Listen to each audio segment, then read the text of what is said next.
my last video, I was talking about people buying cars that they don't need. And at one point, I was making fun of these giant 8-seater SUVs that people buy when they have, I don't know, one kid or sometimes no kids. And one of the justifications that you hear from those kind of buyers is, well, we've got a child on the way.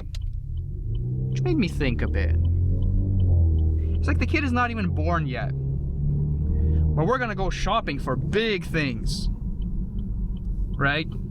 Big cars. Lincoln Navigator. Ram frickin' 1500 Longhorn for Bobby when he's born. So he'd be comfortable in his baby seat.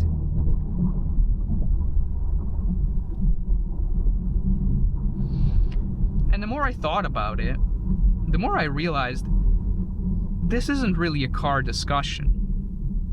It's more like a parenting discussion, or even like a society discussion. Because if we just think about it for a second, does it really make sense to buy those cars for one child? Okay, maybe two. It's not like North Americans are having 6 or 7 kids anymore. We're way below replacement rate right now. And yet somehow our vehicles keep getting bigger. And it's not just vehicles. Housing is kind of the same thing. I've lost count of how many times I've heard people say that they're not ready to have children until they decide to buy a detached house. Or after they bought a detached house, not a condo or a townhouse, maybe a semi-detached house, but definitely fully detached. Driveway, front yard, backyard, big basement. That whole package, And we're not talking about making room for 4 children or something. This is just for one kid. A child that might not even exist yet. Maybe hasn't even been conceived yet. Just a future possibility, A hypothetical human being. And somehow that hypothetical human already requires like 2,500 square feet or more and a double garage. Why? Right? Where does this come from? It's kind of a weird assumption, isn't it? Most of the world doesn't think this way. Most of human history certainly didn't, behave this way. But in North America, we've convinced ourselves that family formation requires that much preparation. Hi, Camaro.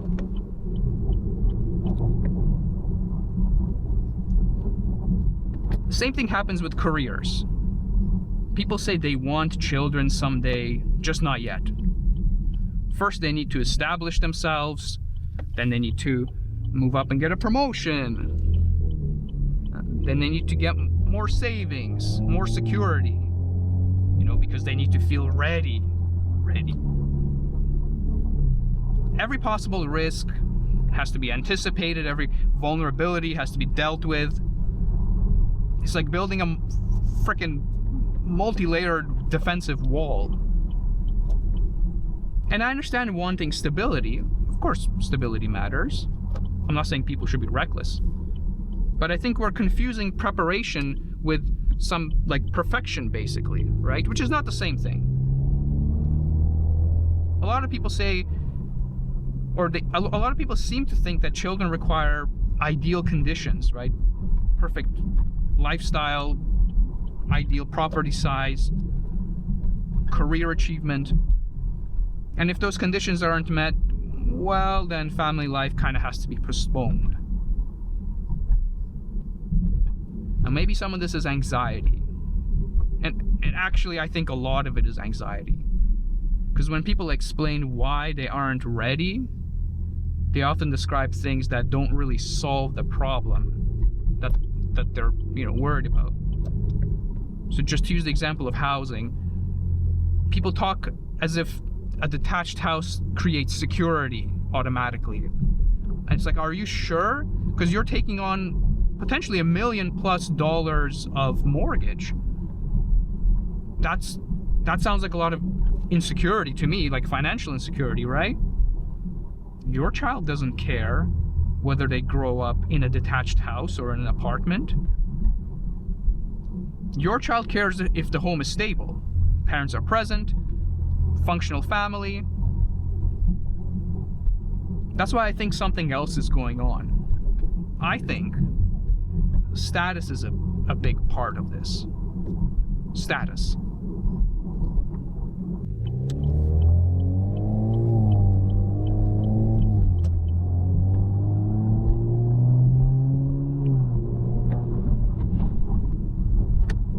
You know what? I want some higher RPMs, you know. I know you guys look at this and you're like, oh, it's a paddle shifter. It's not a real manual. I know it's not a real manual, motherfuckers.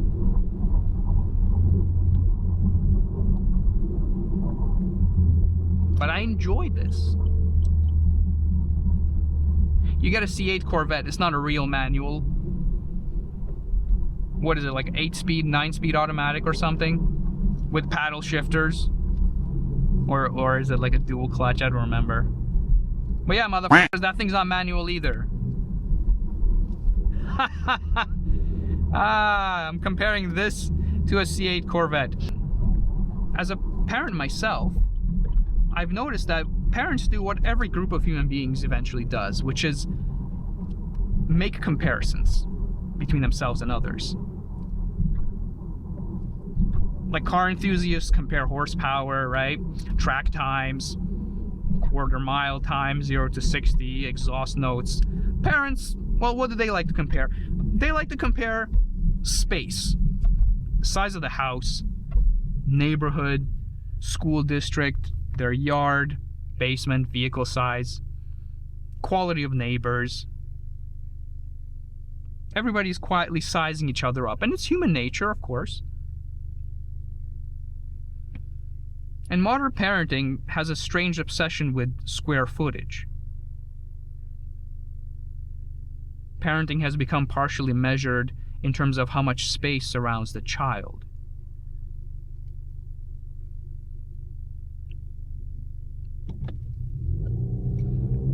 Meanwhile, you look at Africa, and you have like families raising 6 children in a hut.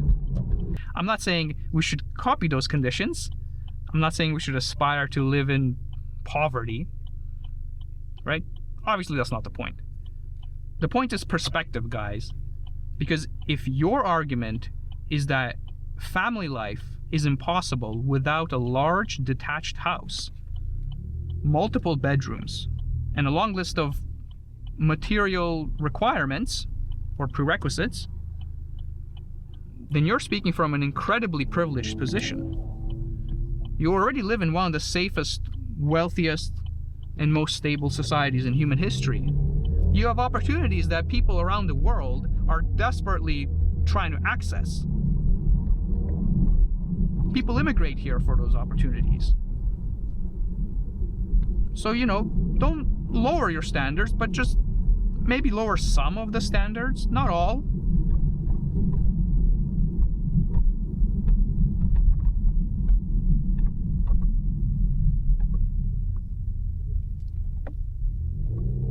Align them a little bit with reason, just a little.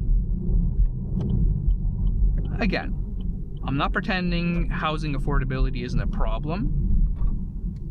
I'm just asking where our expectations came from and why we have them. And are those expectations actually reasonable? Because I do wonder if we're going through some transition period.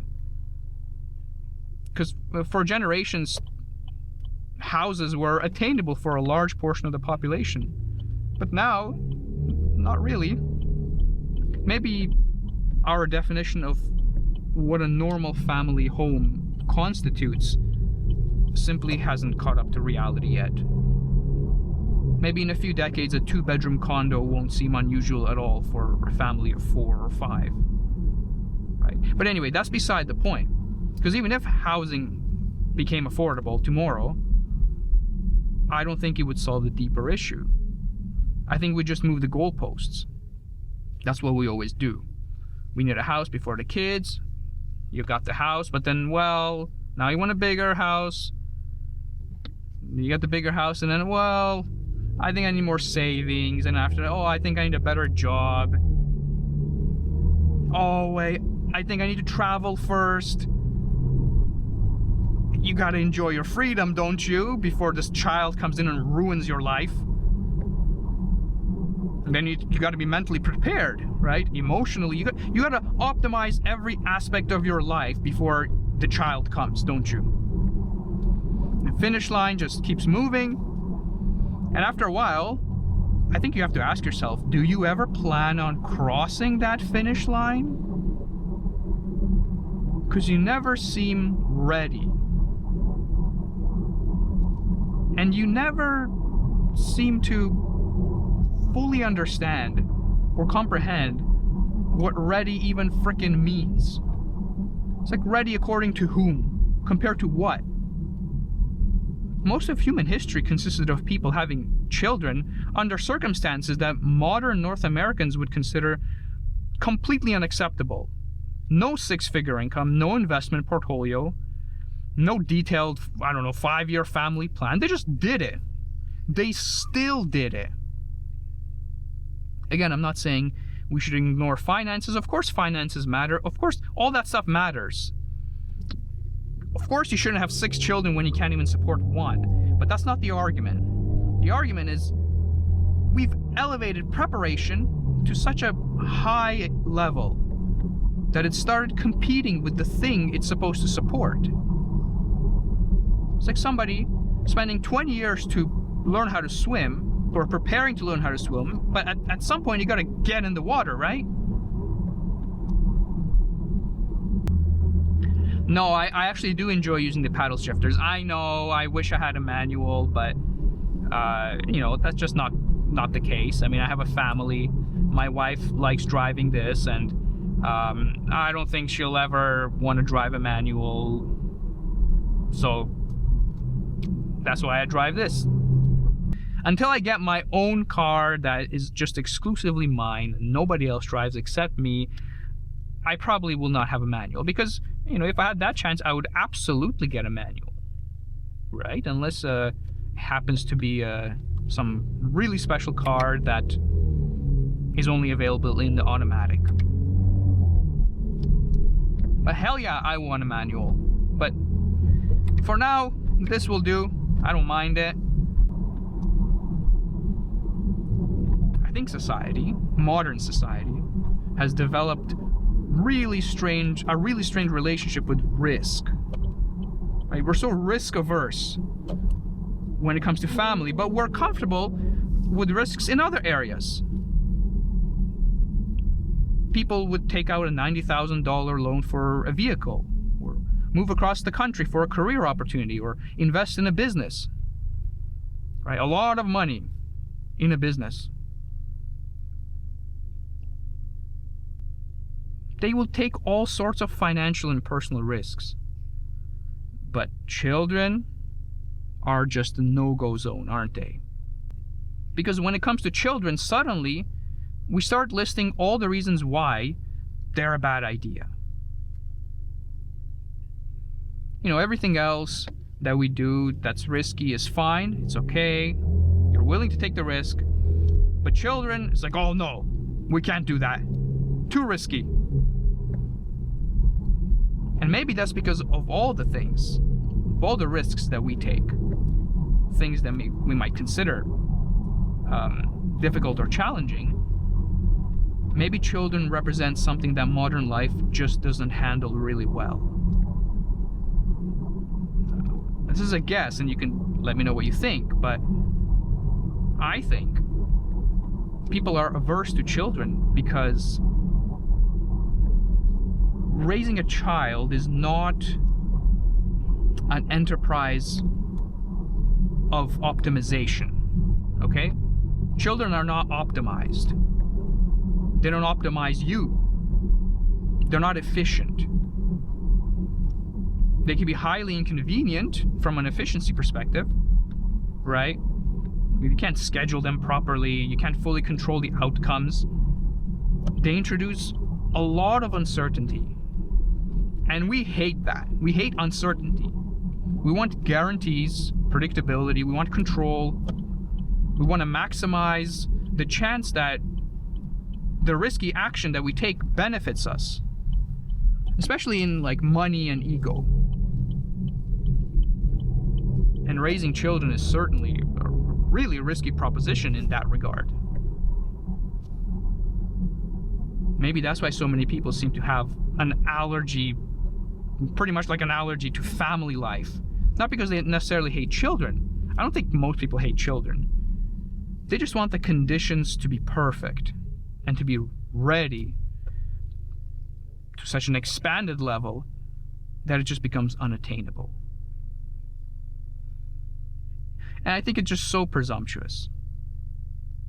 A big reason why fertility rates keep falling in wealthy countries is not because people suddenly stop liking kids. Like, there are other technical reasons too, of course, that you might have heard of, but the irony of all this is we live in the most safe and comfortable society in human history, which is presumably the best environment for having children, but we don't have them. That's the biggest irony.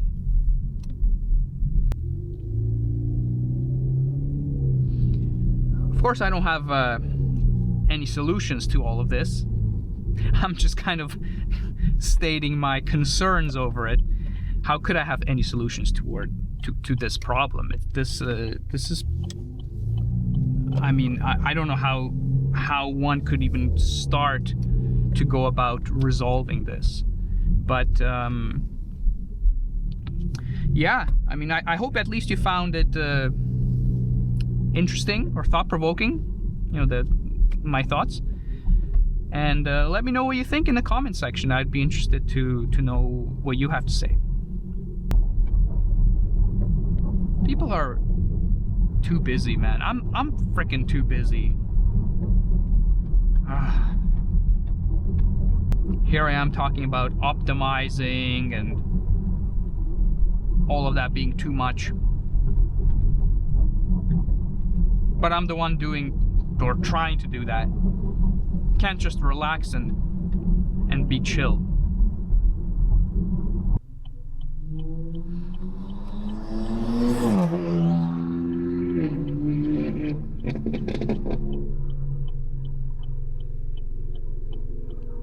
I'm sorry, BMW owners, but your cars fart too much. You got the pull, RPMs go up, then you let go of the gas and it's just unrefined, you know. I understand it might sound cool from inside of the car, but then from the outside of the car it doesn't, I mean, to me it doesn't really sound very great. It's unrefined. It's just like obnoxious, whatever term, you know, you like to use for it.